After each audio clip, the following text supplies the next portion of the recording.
audio jungle.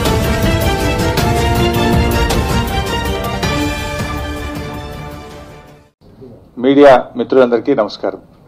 ముఖ్యంగా Congress party నాయకులు bus యాత్ర సందర్భంగా నాలుకకు నరం లేదన్నట్టుగా నోటికొచ్చిన వాగ్దానాలు ఇలా కాంగ్రెస్ పార్టీ నాయకులు ఇస్తా ఉన్నారు. అంటే కాంగ్రెస్ పార్టీ నాయకులకు బాగా తెలుసు మేము రాష్ట్రంలో అధికారంలోకి వచ్చేది లేదు కనుకనే ఏది పడితే అది మాట్లాడేటువంటి పరిస్థితుల్లో ఇలా కాంగ్రెస్ పార్టీ నాయకులు ఉన్నారు. అసలు కాంగ్రెస్ పార్టీకి ప్రజల యొక్క స్పందన లేదు, ప్రజల్లో స్పందన లేదు. స్పందన ఎప్పుడు వస్తుంది? ప్రభుత్వం పట్ల వ్యతిరేకత ఉన్నా, ప్రభుత్వ పనితీరు పట్ల ప్రజలు అసంతృప్తిగా ఉన్నప్పుడు స్పందన వస్తుంది. ఇవాళ టీఆర్ఎస్ ప్రభుత్వ హయాంలో ప్రజలందరూ కూడా సంతోషంగా ఉన్నారు, సంతృప్తిగా ఉన్నారు.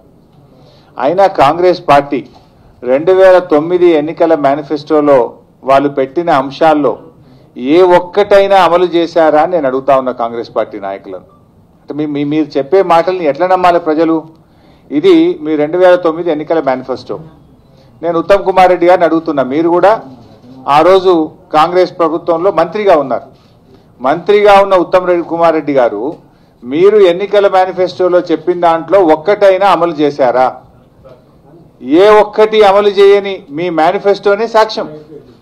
అంటే ఏ ఒక్కటి అమలు చేయని మీ మాటలు ఎట్లా నమ్మాలి తెలంగాణ ప్రజలు? ఏ రకంగా నమ్మాలి? కనీసం ఓ 90% చేసినాం, 80% చేసినాం, ఒకటో రెండో చేయలేకపోయినామంటే ప్రజలు కొంతమేరకైనా విశ్వసించే అవకాశం ఉంది. అంటే మీరు విశ్వాసాన్ని కోల్పోయినరు. మీరు చెప్పే మాటలకు ఈరోజు విలువ లేదు. ఆ రోజు ఏం చెప్పారు మీరు? మేము అధికారంలోకి వస్తే రైతాంగానికి 9 గంటల కరెంట్ ఇస్తాము అని చెప్పారు. 9 గంటలు కాదు కదా, ఉన్న 7 గంటలు కూడా ఇయ్యలే మీరు. కరెంట్ అంటే ఉత్త కరెంట్ అయిపోయింది కాంగ్రెస్ ప్రభుత్వ హయాంలో. ఈ మేనిఫెస్టోలో చెప్పిన మీరు 9 గంటల పగటి పూట కరెంటు రైతాంగానికి ఇస్తామని ఇచ్చారా కాంగ్రెస్ పార్టీ? ఇదే మేనిఫెస్టోలో చెప్పినారు పేదలకు 6 కిలోల బియ్యం ఇస్తాము అని చెప్పారు. ఇచ్చారా ఈరోజు? మీరు ఇయ్యలే, కానీ మేం చేసినాం. ఇవాళ టీఆర్ఎస్ ప్రభుత్వం వచ్చిన తర్వాత మీరు 9 గంటల పగటి పూట కరెంట్ అంటే 24 గంటల కరెంట్ అందించింది ఇవాళ టీఆర్ఎస్ ప్రభుత్వం. అంతేకాదు ఈరోజు 6 కేజీల బియ్యం మీరు మాట ఇచ్చి మీరు మాట తప్పితే మాట నిలబెట్టుకొని పేదలకు సీలింగ్ లేకుండా కడుపు నిండా అన్నం పెట్టాలని చెప్పి 6 కేజీల బియ్యం ఇచ్చినటువంటి ప్రభుత్వం టీఆర్ఎస్ ప్రభుత్వం. అందువల్లనే మీ మీద ప్రజలకు విశ్వాసం లేదు. ఏ రోజు కూడా తెలంగాణ ఉద్యమంలో రాజీనామాలు చేద్దామంటే జేఏసీ నుంచి బయటకు పోయినరు.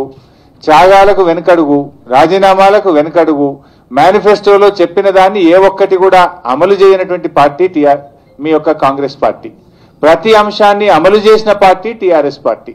ఇలా మీకు మాకున్న తేడా. అందువల్లనే ప్రజలు పూర్తి స్థాయి విశ్వాసంతో ఇవాళ గౌరవ ముఖ్యమంత్రి కేసీఆర్ నాయకత్వంలో టీఆర్ఎస్ ప్రభుత్వం మీద ప్రజలు విశ్వాసం మీద ఉన్నారు. మీ యొక్క బస్సు యాత్రలో ఎక్కడ ప్రజాస్పందన ఉన్నది? కేవలం నోరు బారేసుకొని నోటికి వచ్చినట్టు మాట్లాడడమే తప్ప ఒక ప్రజా సమస్య మీద మాట్లాడినారా? మేము మా ప్రభుత్వంలోకి మంచి పని చేసినాం, టీఆర్ఎస్ ప్రభుత్వం వచ్చిన తర్వాత ఇది చెడిపోయిందని చెప్పగలిగిన ఒక అంశం ఉందా? అయ్యా మీరు 7 గంటల కరెంట్ ఇవ్వకపోతే మేము 24 గంటల కరెంట్ ఇస్తామి, మీరు తాగడానికి నీళ్లు ఇవ్వకపోతే మిషన్ భగీరథ పెట్టి ఇంటింటికి స్వచ్ఛమైన నీళ్లు ఇస్తామి, మీరు 4 కిలోల బియ్యం ఇచ్చి సీలింగ్ పెడితే సీలింగ్ ఎత్తేసి 6 కేజీల బియ్యం ఇస్తామి, మీరు చెరువులు పట్టించుకోకపోతే మిషన్ కాకతీయ పెట్టి చెరువులన్నీ కూడా ఈ ప్రభుత్వం పునరుద్ధరించే, మీ ప్రభుత్వ హయాములో ప్రాజెక్టులన్నీ కూడా మూలకుబడి ఆ ప్రాజెక్టుల పేర్లే పెండింగ్ ప్రాజెక్టులుగా మీరు మారిస్తే ఆ ప్రాజెక్టులను రన్నింగ్ ప్రాజెక్టులుగా మార్చి ఇవాళ రైతాంగానికి నీళ్లు ఇస్తున్నటువంటి ప్రభుత్వం టీఆర్ఎస్ ప్రభుత్వం. అంటే మీ పరిపాలనలో ప్రజలకు సమస్యలు టీఆర్ఎస్ ప్రభుత్వ పరిపాలనలో అవి సౌకర్యాలుగా మారినాయి. ఎందుకంటే మీరు కాంగ్రెస్ ప్రభుత్వ హయాంలో చూస్తే కరెంట్ అనేది ఒక సమస్య, ఇవాళ టీఆర్ఎస్ ప్రభుత్వ హయాంలో కరెంట్ అనేది ఒక సౌకర్యంగా మారింది. అదేవిధంగా కాంగ్రెస్ ప్రభుత్వ హయాంలో మంచినీరు అనేటువంటిది ఒక ఫ్లోరైడ్ సమస్య, ఒక తాగునీటి ఎద్దడి అనేది ప్రతి వేసవి కాలంలో ఉండేది. వర్షాకాలం వస్తే లంబాడి తండాలు, గోండుగూడాలు, కోయగూడాలు, మారుమూల ప్రాంతాల్లో అతిసార వ్యాధితో ప్రతి సంవత్సరం కూడా ప్రజలు చనిపోయే పరిస్థితి ఉండేది. కానీ టీఆర్ఎస్ ప్రభుత్వ హయాంలో మిషన్ భగీరథతో మంచినీరు అనేటువంటిది ఒక సౌకర్యంగా మారింది. ఇలా చెప్పుకుంటూ పోతే ఏ సమస్య అయినా మీ ప్రభుత్వ హయాంలో సంక్షేమ హాస్టళ్ల పరిస్థితి ఏముండేది? దొడ్డు బియ్యం, పురుగులన్నం, ఇది మీ ప్రభుత్వ హయాంలో ఉండేది. ఎప్పుడన్నా మీరు కళలో కూడా ఊహించిందా ఇవాళ టీఆర్ఎస్ ప్రభుత్వం వచ్చిన తర్వాత సన్న బియ్యం పాత బియ్యంతో ప్రతిరోజు కోడిగుడ్డుతో వారానికి 2 రోజులు చికెన్తోని ఇవాళ సంక్షేమ హాస్టళ్లలో కడుపు నిండా అన్నం పెడుతున్న ప్రభుత్వం టీఆర్ఎస్ ప్రభుత్వం. మీరు ఎప్పుడన్నా సంక్షేమ హాస్టళ్లలో క్వాలిటీ ఎడ్యుకేషన్ ఇవ్వాలని ఆలోచించిండ్రా? ఇవాళ దేశంలో ఎక్కడ లేని విధంగా 500 ఇంగ్లీష్ మీడియం రెసిడెన్షియల్ స్కూళ్లను మేము ప్రారంభించి నాణ్యతతో కార్పొరేట్ విద్యను ఇవాళ పేద వర్గాలకు అందిస్తున్నటువంటి ప్రభుత్వం ఇవాళ టీఆర్ఎస్ ప్రభుత్వం. ఆడపిల్ల పుడితే కాంగ్రెస్ ప్రభుత్వ హయాంలో చాలాసార్లు వార్తలు చూసేవాళ్ళం. ఆడపిల్ల అమ్మకాలు జరుగుతూ ఉన్నాయి, లంబాడి తండాల్లో ఆడపిల్లల అమ్మకాలు జరుగుతున్నాయని ఆ రోజుల్లో చూసాం. కానీ ఈరోజు ఆడపిల్లకు ఒక లక్ష్యం అయిపోయింది. టీఆర్ఎస్ ప్రభుత్వం కులాలు మతాలకు అతీతంగా ప్రతి పేదింటి ఆడపిల్ల పెళ్లికి కళ్యాణ లక్ష్మి షాదీ ముబారక్ పేరు మీద 75,116 రూపాయలు అందిస్తున్నటువంటి ప్రభుత్వం టీఆర్ఎస్ ప్రభుత్వం. అంటే మీ ప్రభుత్వ హయాంలో ఆడపిల్ల పుడితే ఒక సమస్య, ఇవాళ టీఆర్ఎస్ ప్రభుత్వ హయాంలో ఆడపిల్ల పుడితే ఒక లక్ష్మిగా తల్లిదండ్రులు భావించేటువంటి ఒక మార్పును ఇవాళ టీఆర్ఎస్ ప్రభుత్వం తీసుకొచ్చింది. ఇలా చెప్పుకుంటూ పోతే గుడుంబ, పేకాట, ఎన్ని సమస్యలు మీ ప్రభుత్వ హయాంలో పెంచి పోషించారు. కల్తీ విత్తనాలు, నకిలీ విత్తనాలు, ఎరువులు, వాటన్నిటినీ కూడా ఇవాళ నిరోధిస్తూ గుడుంబ రాష్ట్రంలో రూపుమాపాం. పేకాట క్లబ్బులను కనబడకుండా రాష్ట్రంలోనే మొత్తంగా తీసేసినటువంటి ముఖ్యమంత్రి ఇవాళ కేసీఆర్ గారు. ఇట్లా ప్రభుత్వం అనేక సంక్షేమ కార్యక్రమాలు చేసింది కనుకనే ఇవాళ ప్రజలు మా ప్రభుత్వ పనితీరు పట్ల సంతృప్తిగా ఉన్నారు. మీ బస్ యాత్ర అనేటువంటిది కేవలం మీ ఉనికిని చాటుకోవడం కోసం, మీ యొక్క ఎగ్జిస్టెన్స్ను కాపాడుకోవడం కోసం, ఉన్నటువంటి కార్యకర్తల్ని కాపాడుకోవడం కోసం చేసే యాత్ర తప్ప దాంట్లో పస లేదు, ప్రజాస్పందన అంతకంటే లేదు. ఎందుకు లేదంటే మరి మీ మేనిఫెస్టోనే చెప్తుంది కదా. ఇందులో ఒక్కటన్నా అమలు చేసి ఉంటే మీ మాటను ఎవరైనా కొద్దిగా నమ్మేటోళ్ళు. మీరు ఏ రోజు కూడా మీ మేనిఫెస్టోని అమలు చేయనటువంటి ప్రభుత్వం, కానీ చెప్పిన ప్రతి దానిని కూడా అమలు చేస్తున్న ప్రభుత్వం టీఆర్ఎస్ ప్రభుత్వం కనుక తెలంగాణ రాష్ట్ర సాధన విషయంలో కానీ, ఇవాళ ఈ రాష్ట్రంలో జరుగుతున్న సంక్షేమ కార్యక్రమాల విషయంలో కానీ ప్రజలకు ముఖ్యమంత్రి కేసీఆర్ గారి మీద, టీఆర్ఎస్ ప్రభుత్వం మీద సంపూర్ణమైనటువంటి విశ్వాసం ఉంది కనుకనే మీ యొక్క బస్సు యాత్రకి ఈరోజు స్పందన లేదు. అందుకే మీ ఫ్రస్ట్రేషన్, ఇవాళ మీ బస్సు యాత్రలో మీ మాటలు చూస్తుంటే ఏమర్థమవుతుంది? మీ ఫ్రస్ట్రేషన్ మా ఈటల రాజేందర్ గారి మీద నిన్న మీరు మాట్లాడిన మాటలు కానీ, లేదా ఇంకొకరి మీద మీరు మాట్లాడిన మాటలు ఏం సూచిస్తున్నాయి? మీ స్పందన లేదు కనుకనే మీరు నోరు బారేసుకుంటున్నారు. ఫ్రస్ట్రేషన్తో నోటికొచ్చినట్టు దిగజారిపోయి మీరు మాట్లాడుతూ ఉన్నారు. ప్రజలు దాన్ని హర్షించరు. ఎక్కడైనా వాస్తవాలు ఉన్నాయా? దమ్ముంటే ఆధారాలతో రండి బయటకు. అయ్యా, ఎన్ని సిబిఐ స్కామ్లు ఎదుర్కొన్నారు ఈ కాంగ్రెస్ పార్టీ నాయకులు. ఇప్పటికీ కోర్టుల చుట్టూ తిరుగుతున్న కాంగ్రెస్ పార్టీ నాయకులు ఎందరో ప్రజలకు తెలియదా ఈరోజు? అంటే మీరు కేవలం ఒక ఫ్రస్ట్రేషన్తో ప్రజా స్పందన లేదు కనుకనే, స్పందన కోల్పోయింది కనుకనే ఇవాళ మీరు నోటికి వచ్చినట్టుగా ఆయా నియోజకవర్గాలకు పోయినప్పుడు మా గౌరవ మంత్రుల మీద మాట్లాడుతున్నారు. సిరిసిల్లకు పోతే కేటీఆర్ గారి మీద మాట్లాడము లేదు, హుజూరాబాద్ పోతే మా రాజేందర్ గారి మీద మీరు మాట్లాడినటువంటి వ్యాఖ్యలు ఏవైతే ఉన్నాయో కేవలం అర్ధరహితమైనటువంటివి, ఆధారరహితమైనటువంటివి, ఒక ఫ్రస్ట్రేషన్లో ప్రజా స్పందన లేకుండా మీరు మాట్లాడుతున్నటువంటి మాటలు తప్ప ఇంకోటి కాదు. మీరు బస్సు యాత్రలు చేసినా, పాదయాత్ర చేసినా, మోకాళ్ళ మీద యాత్ర చేసినా వచ్చే ఎన్నికల్లో ముమ్మాటికి టీఆర్ఎస్ ప్రభుత్వమే ఈ రాష్ట్రంలో మళ్ళీ వస్తుంది. మీరు మీ ప్రతిపక్ష స్థానం కూడా మీకు దక్కదు, మీకు ఉన్న సీట్లు కూడా మీకు దక్కయి. అది మీకు అర్థమైంది కనుకనే మీ మాటలు ఈ రకంగా ఉన్నాయి. Thank you. ఏంటండి?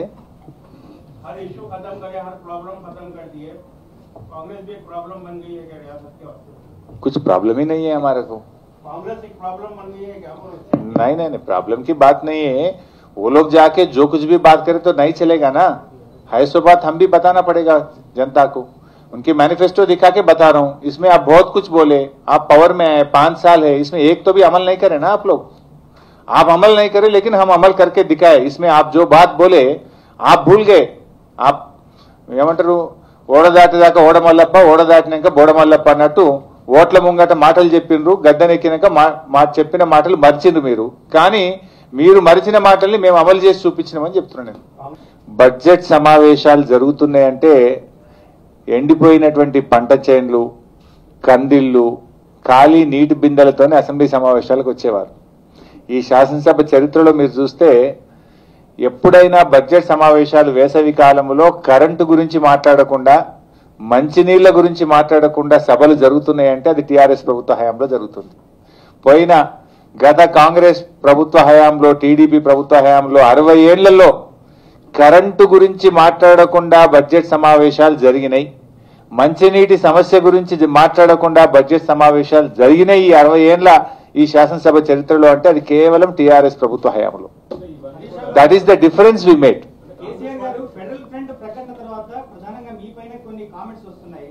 సో మీరు బీజేపీలోకి వెళ్తున్నట్టుగా 40 మంది ఎమ్మెల్యేలు బీజేపీలో చేరుతున్నట్టుగా సోషల్ మీడియాలో ప్రకటనలు వస్తున్నాయి. అలానే రేవంత్ రెడ్డి కూడా కొన్ని కామెంట్స్ చేశారు. సో కేటీఆర్ ని సీఎం చేయడం కోసమే, వర్కింగ్ ప్రెసిడెంట్ చేయడం కోసమే ఈ ఫెడరల్ ఫ్రంట్ ప్రస్తావన వచ్చిందని చెప్పారు.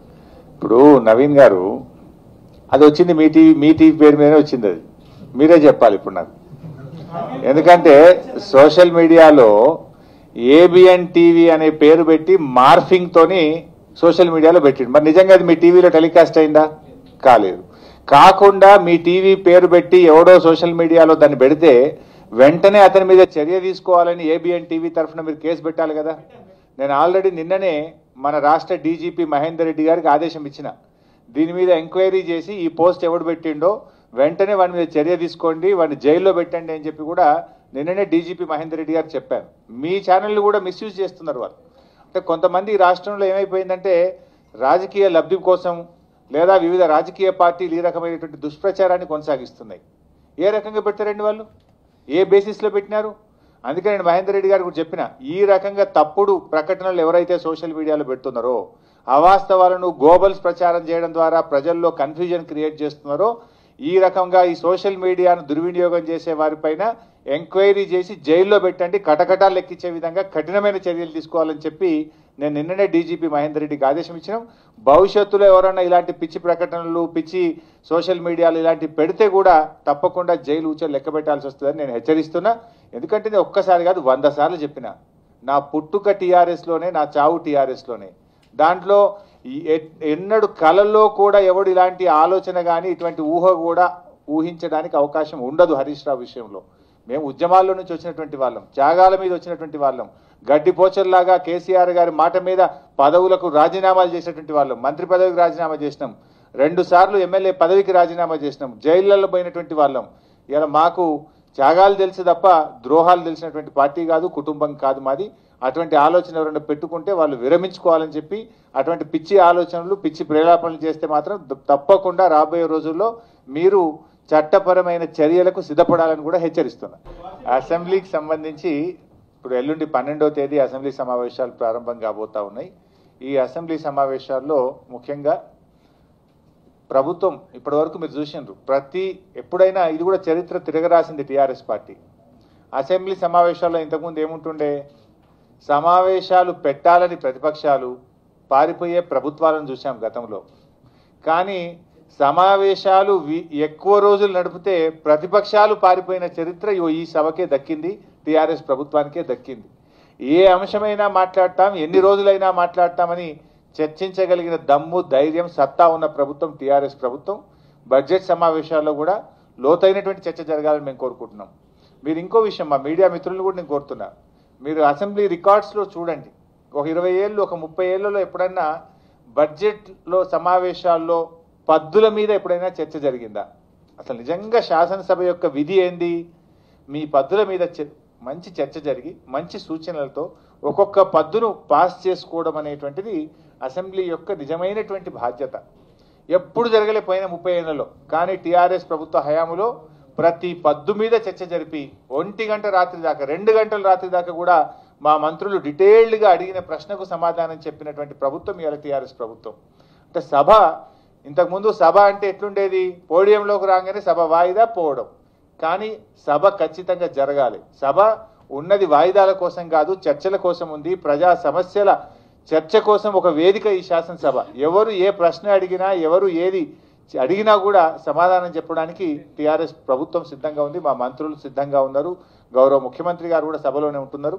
అందువల్ల 12వ తేదీ నుంచి జరగబోయేటువంటి సభకు మా యొక్క వ్యూహాన్ని మేము ఖరారు చేసుకుంటాం. శాసనసభలో గవర్నర్ ధన్యవాదాల ప్రసంగం మీద ఎవరు మాట్లాడాలి, బడ్జెట్ మీద ఎవరు మాట్లాడాలి, సభలో అనుసరించాల్సినటువంటి వ్యూహం ఏ రకంగా ఉండాలి, ఏ అంశాలు టీఆర్ఎస్ పార్టీ పక్షాన్ని మేము కూడా చర్చకు దేవాళ్ళు మాట్లాడాలి కదా. సభ అంటే కేవలం 1-2 ప్రతిపక్షాలే కాదు కదా. సభలో అంటే సభ సభ్యులందరిది. టీఆర్ఎస్ పార్టీ ఇలా మెజార్టీ శాసనసభ్యులను కలిగి ఉన్నాం. సో మేము కూడా అనేక ప్రజా సమస్యల మీద చర్చించాలనుకుంటున్నాం. టీఆర్ఎస్ పార్టీ తరఫున కూడా మా పార్టీ శాసనసభ్యులు కూడా ప్రభుత్వ కార్యక్రమాల మీద, ప్రజల యొక్క సమస్యల మీద మా సభ్యులు కూడా మాట్లాడాలనుకుంటున్నారు. సో మా పార్టీ తరఫున ఏ అంశాలు మాట్లాడాలి, ఏ అంశాల మీద చర్చ జరగాలి అనేటువంటి దాన్ని కూడా డెఫినెట్గా మా ఎల్పీ సమావేశంలో మాట్లాడుకొని మా వ్యూహాన్ని మేము ఖరారు చేసుకుంటాం. సభ అంటే ఏదో ఒక 10 మంది సభ్యులు వచ్చేసి వాళ్ళు ఎజెండా నిర్ణయించడం కాదు. సభలోని సభ్యులు అందరూ కలిసి నిర్ణయించాల్సినటువంటి ఎజెండా. సభ్యులందరికీ సమానమైనటువంటి హక్కులు ఉంటాయి. సభలో అన్ని అంశాలు కూడా చర్చ జరగాలి. సభలో ప్రజా సమస్యల మీద, ప్రభుత్వ కార్యక్రమాల మీద, ప్రభుత్వం చేస్తున్నటువంటి సంక్షేమ కార్యక్రమాలు ప్రజల్లోకి వెళ్లాల్సినటువంటి బాధ్యత, ఇంకా లోతైనటువంటి చర్చ జరగాలి. ఏమైనా సూచనలు సలహాలు వస్తే కూడా వాటిని తీసుకొని అమలు చేయాల్సినటువంటి బాధ్యత ఈరోజు ప్రభుత్వంగా మా మీద ఉంది. అందువల్ల ప్రతిపక్షాలు గోల చేసినా, అల్లరి చేసినా ఖచ్చితంగా మేము కఠినంగా ఉంటాం. వాళ్ళు ప్రశ్నలు అడిగితే సమాధానం చెప్తాం. అల్లరి చేసి సభను అడ్డుకుంటే కఠినంగా వ్యవహరిస్తాం. Thank you. ఏంటండి, వీడియో నచ్చిందా? అయితే ఓ లైక్ వేసుకోండి, లేదంటే ఓ కామెంట్ చేయండి. ఎప్పటికప్పుడు మా వీడియోస్ చూడాలంటే సబ్స్క్రైబ్ చేసుకోండి.